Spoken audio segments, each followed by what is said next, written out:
Bonjour tout le monde, cette vidéo a pour objectif de mettre en application les conditions d'équilibre d'un objet lorsqu'il est soumis à trois forces.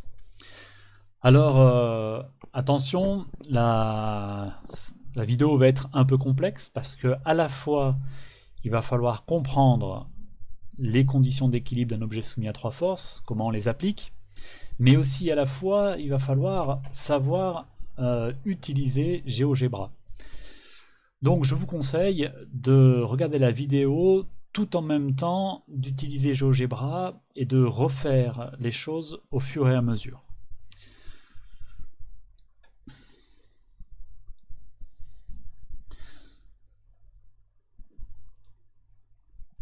Alors pour commencer, revenons sur les conditions d'équilibre d'un objet qui est soumis à trois forces. Normalement, vous avez vu ça en cours, vous avez dû faire un TP qui vous illustre tout ça. Mais donc, pour qu'un objet soit soumis à trois forces et pour qu'il soit en équilibre, il y a deux conditions.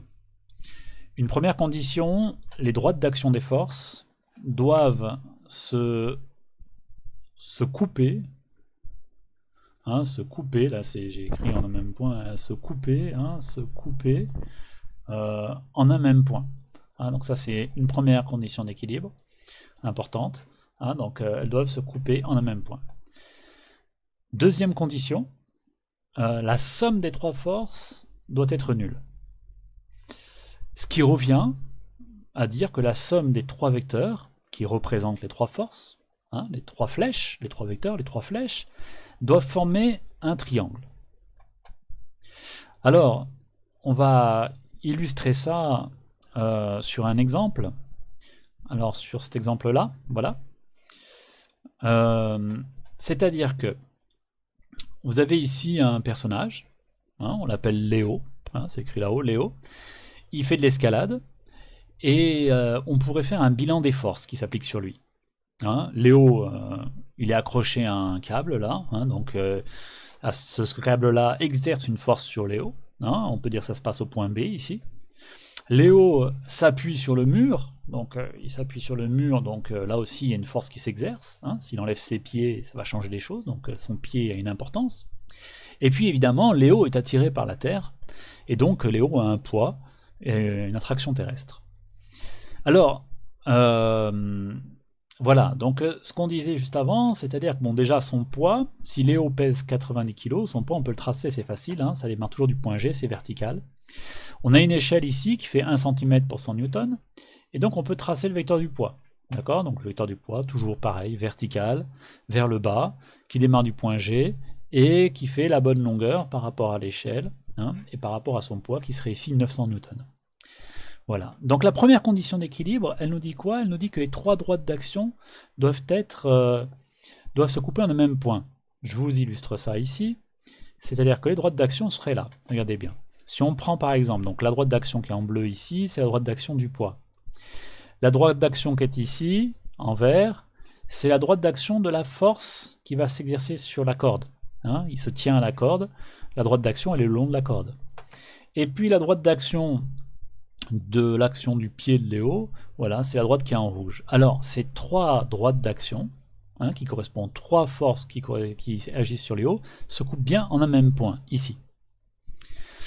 Deuxième condition d'équilibre, c'est que la somme des trois forces doit être nulle, ce qui revient à dire que la somme des trois vecteurs doit former un triangle. Et c'est ce qu'on va voir apparaître ici, c'est-à-dire que là les vecteurs je les trace, il y en a un qui est en violet, voilà la corde tire vers le haut, le pied retient et pousse, enfin éloigne du mur, donc ça va bien dans ce sens-là, voilà. Et si après on doit tracer la somme des forces, on va la voir apparaître ici, vous voyez ici en violet c'est exactement la même qu'elle là, donc on a mis le poids. Au bout du poids, on met la force en violet rose, qui correspond à la force de la corde.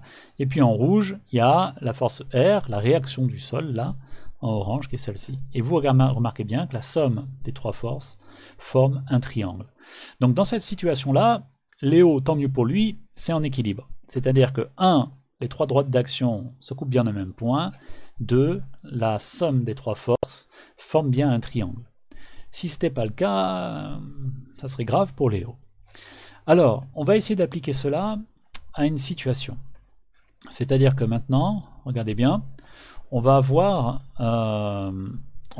donc ici une situation où on a une masse, d'accord, qui est accrochée à un premier dynamomètre et avec un deuxième dynamomètre. Alors c'est des dynamomètres linéaires, peut-être qu'en cours vous avez utilisé des dynamomètres circulaires. Bon, c'est pareil, hein, donc ça mesure des newtons, vous voyez, donc celui-là, 1, 2, 3, 4, 5, 6, 7, 8 newtons, etc. sur l'autre. Voilà. Le premier dynamomètre applique une force qui fait 6,5 newtons, et le deuxième dynamomètre applique une force qui fait 5,48 newtons. D'accord ? On va prendre une échelle qui fera 1 cm pour 1 newton.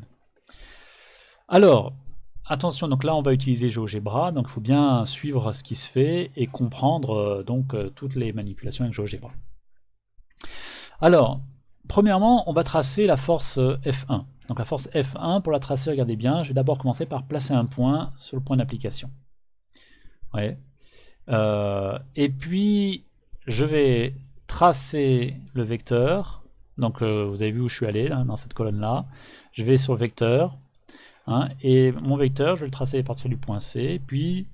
Voilà. Et je clique, voilà où je le mets. Alors, ce vecteur-là, pour l'instant, j'en connais pas sa longueur. Il me la faut, sa longueur, pour pouvoir représenter la bonne échelle. Alors, je vais aller chercher, voilà, ici, dans ce curseur-là. Au début, c'était les angles. Vous voyez ? Donc, vous allez prendre la longueur en centimètres. Et vous allez cliquer sur les deux points. Le point C et le point D. Et donc, GeoGebra vous donne la longueur de votre vecteur. Ici, il fait 4,32 cm, ce qui ne correspond pas à ma force. Hein. Il faut que j'ai un vecteur qui fasse une longueur de 6,5 newtons. Alors, je vais sur la flèche et je peux déplacer mon point jusqu'à ce que j'ai à peu près, on va essayer d'être le plus précis possible, mais 6,5 cm. Là, bon, alors on n'est pas, voilà, 6,5 cm. Alors, vous avez vu comment je l'ai placé? De sorte que ce vecteur-là, donc son point d'application, c'est l'endroit où le dynamomètre est accroché, et puis c'est bien dans le prolongement du dynamomètre. C'est vers le haut, parce que le dynamomètre, il tire vers le haut, d'accord? Donc la flèche doit bien être dans ce sens-là. Bon, très bien. Bon, on va faire le même travail sur le dynamomètre D2, c'est-à-dire que, pareil, je vais avoir un point d'application, ici, et puis je vais tracer mon vecteur, donc à partir du point E, et puis dans le prolongement du dynamomètre, le dynamomètre tire, donc ça va bien par là-bas, hein, vers la droite. Il me faut la longueur, donc pareil, je clique sur mes deux points, les deux extrémités de mon vecteur, et donc j'ai la longueur ici de mon vecteur. Bon, ben maintenant je vais le déplacer, il faut que j'ai un vecteur qui fasse 4,48 newtons, donc 4,48 cm à peu près, hein, voilà, bon, non pas 4, pardon, 5,48, bon 5,49 c'est presque pareil.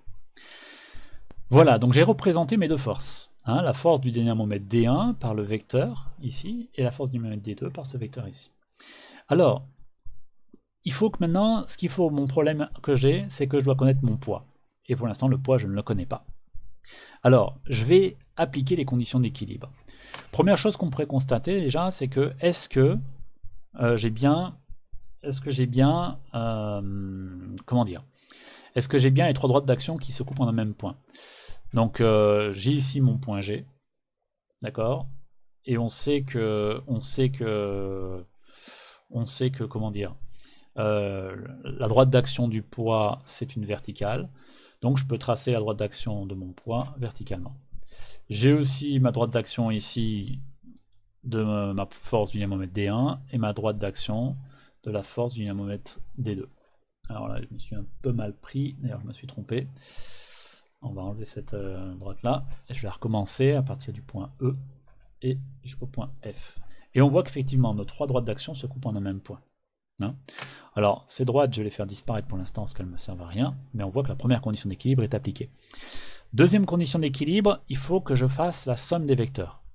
Alors, comment on va faire? Vous allez voir, on prend un point, on place un point quelque part. Je le place là. Très bien. Et vous allez repartir dans les vecteurs.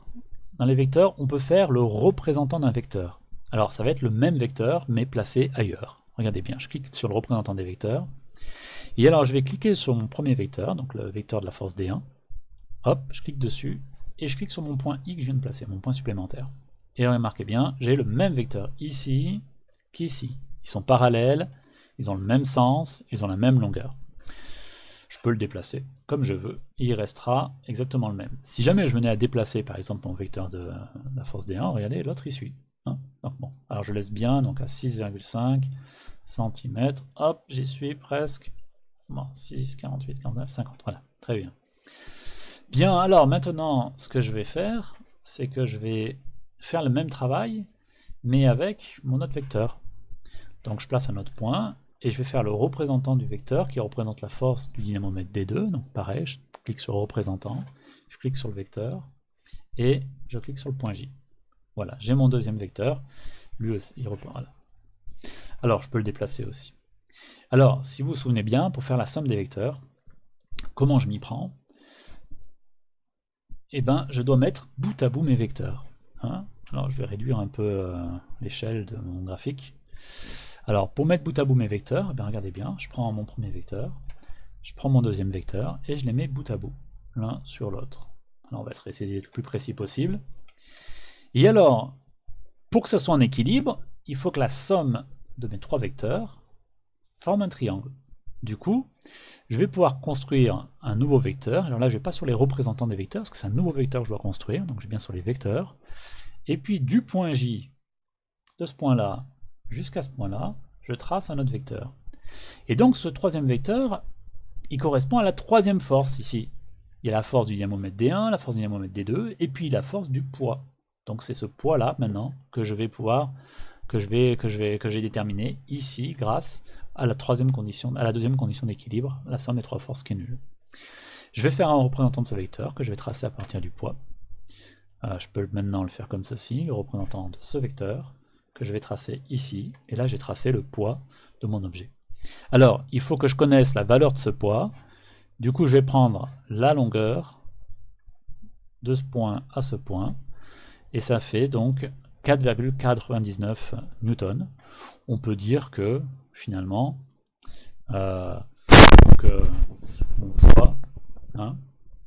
mon poids est égal à 4,99 newtons. Voilà, ce sera le poids de mon objet, hein, qui sera de 4,99 newtons. Voilà, donc il y a quand même pas mal de choses donc, dans cette vidéo, à la fois sur la compréhension et l'exploitation des conditions d'équilibre lorsqu'un objet est soumis à trois forces, et à la fois sur l'utilisation de GeoGebra. Donc il faut prendre le temps de faire, de refaire, pour bien comprendre tout ça.